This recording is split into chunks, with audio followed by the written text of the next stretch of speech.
Guys, आज हमारा trick number 3 है जो कि एमओटी है, मॉलिक्यूलर ऑर्बिटल थ्योरी। पहले हम इनके बेनिफिट्स के बारे में जानते हैं। हम इसका कोई भी कंपाउंड का हेट्रोजीनियस और होमोजीनियस कंपाउंड का bond order, bond length and bond strength निकाल सकते हैं और किसी भी कंपाउंड का पैरामैग्नेटिक एंड डायामैग्नेटिक प्रॉपर्टीज भी जान सकते हैं कि ये कंपाउंड जो है पैरा है या डाया है। हमें इसके लिए कोई भी बीएमओ और एबीएमओ में जाने की कोई जरूरत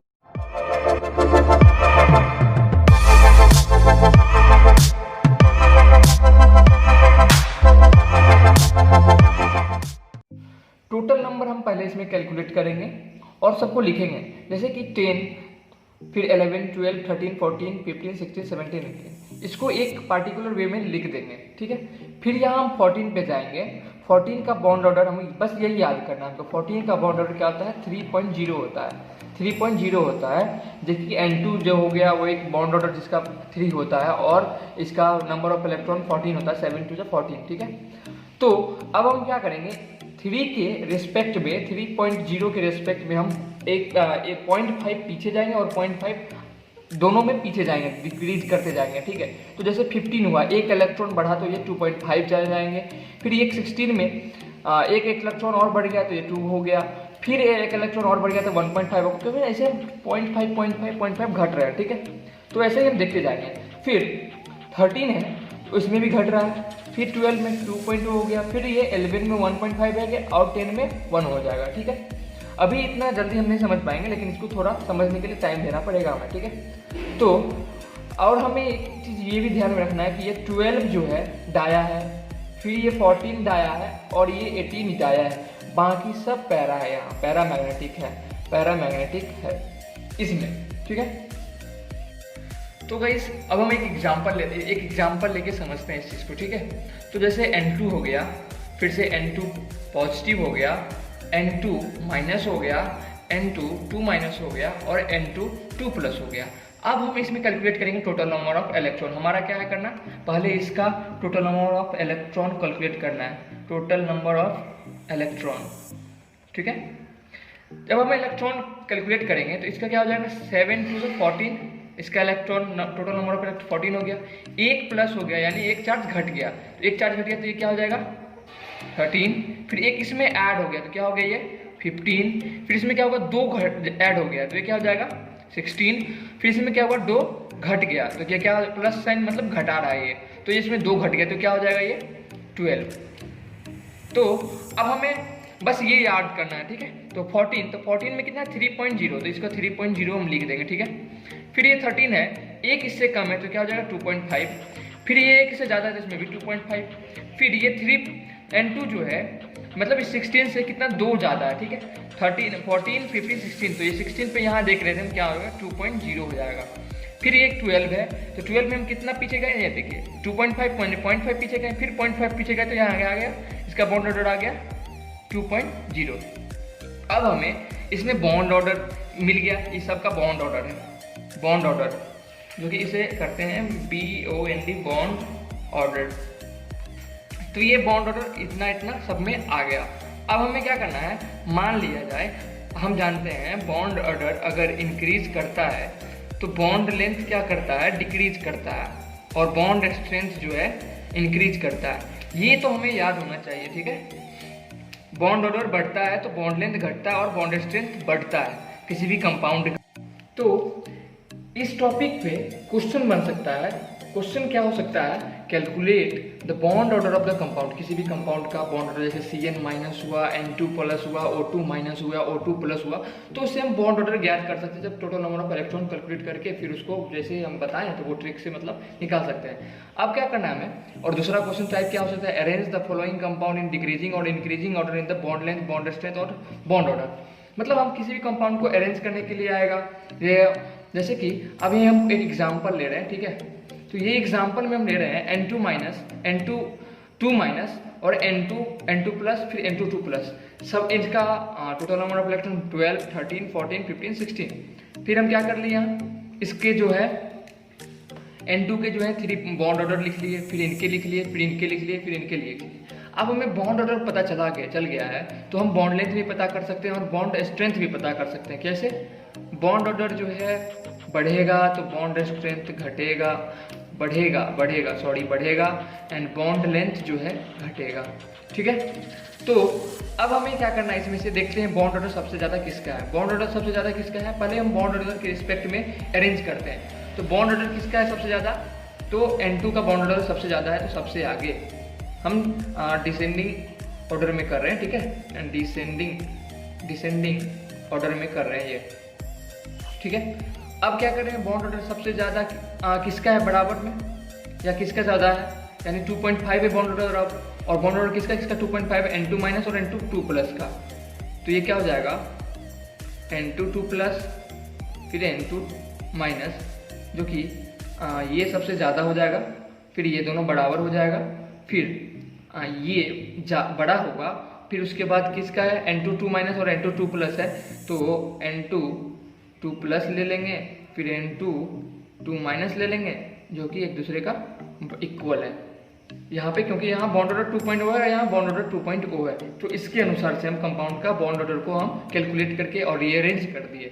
फिर अगर बॉन्ड ऑर्डर ऐसा है तो बॉन्ड स्ट्रेंथ भी ऐसा होना चाहिए। ठीक है, बॉन्ड स्ट्रेंथ भी ऐसे डिक्रीजिंग ऑर्डर में होगा।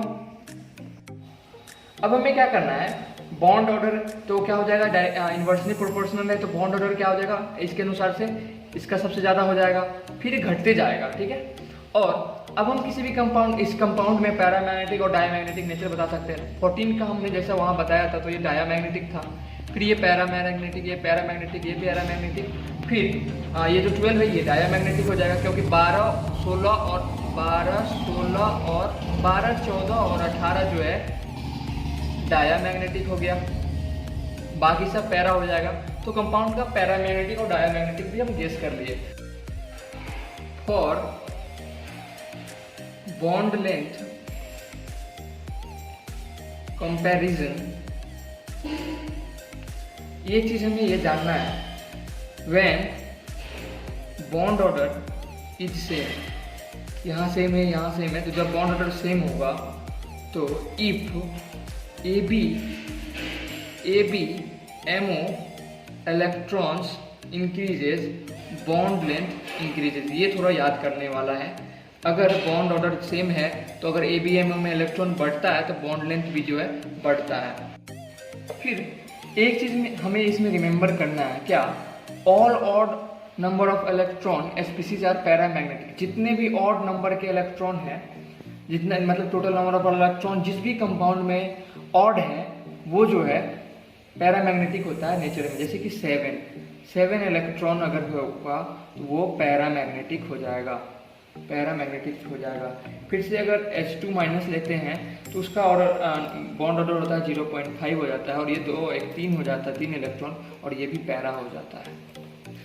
आगे बढ़ते हैं, total number of electron 1 to 9 के लिए 1 3 5 7, यानी बॉन्ड ऑर्डर 1.5 ही होगा, ये रट लेना है पूरा।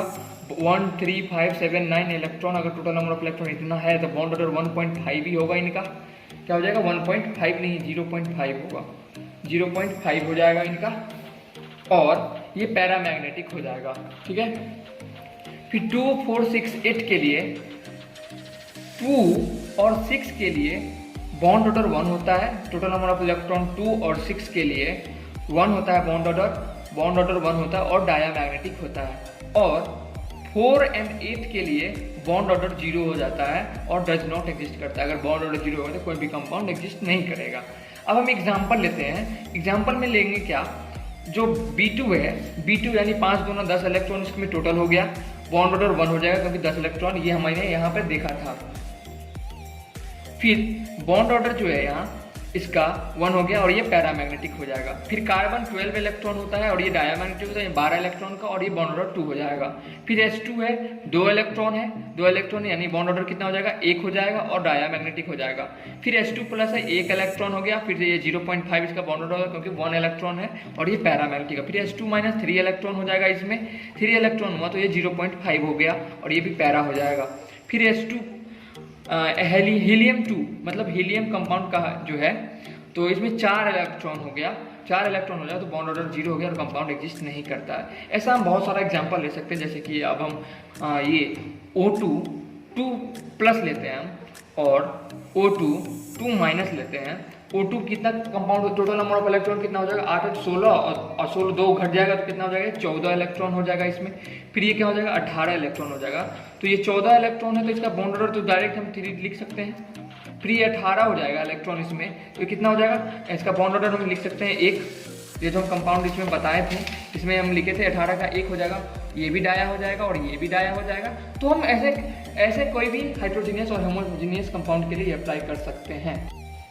एक चीज़ हमें याद करना है, कार्बन मोनोऑक्साइड CO पे ये ट्रिक काम नहीं करता है, क्योंकि कार्बन मोनोऑक्साइड का bond order 14 electron total number of electron हो जाता है और उसका बॉन्ड ऑर्डर 3.0 हो जाता है, यानी 3 हो जाता है और डायमैग्नेटिक होता है। लेकिन वही चीज़ CO प्लस अगर हम एक इलेक्ट्रॉन को हटा देते हैं, मतलब एक्साइट कर देते हैं, तो इसका total number of electron 13 electron हो जाता है और इसका बॉन्ड ऑर्डर जो है इंक्रीज कर जाता है 3 to 3.5 के में, यानी सब इंक्रीज कर जाता है। तो यहाँ एक एक्सेप्शन ले लेते हैं इसको हम, ये एक्सेप्शन है, ठीक है। और Cn माइनस ये सब पर हम अप्लाई कर सकते हैं, ये हेट्रोजीनियस कंपाउंड है इसके लिए। तो Cn कितना हो गया नंबर ऑफ इलेक्ट्रॉन 6 और ये कितना हो गया 7 और 1 8, 8 6 14 हो गया, तो 3.0 हो गया बॉन्ड ऑर्डर और इसका ये डायमैग्नेटिक हो गया। फिर ये NO हो गया, तो NO कितना हो गया ये 7 हो गया प्लस 8 हो गया तो 15 हो गया। तो फिर इसमें नंबर ऑफ 2.5 हो जाएगा इसका बॉन्ड ऑर्डर और फिर ये हो जाएगा पैरा। तो ऐसे हम निकाल सकते हैं। फिर NO प्लस को निकाल सकते हैं, ये डायमैग्नेटिक होता है, इसका बॉन्ड ऑर्डर जो होता है 3 होता है। टोटल नंबर ऑफ इलेक्ट्रॉन इसमें जो है टोटल नंबर ऑफ इलेक्ट्रॉन इसमें हो जाता है 14। It's caught in the crossfire. It's caught in the crossfire.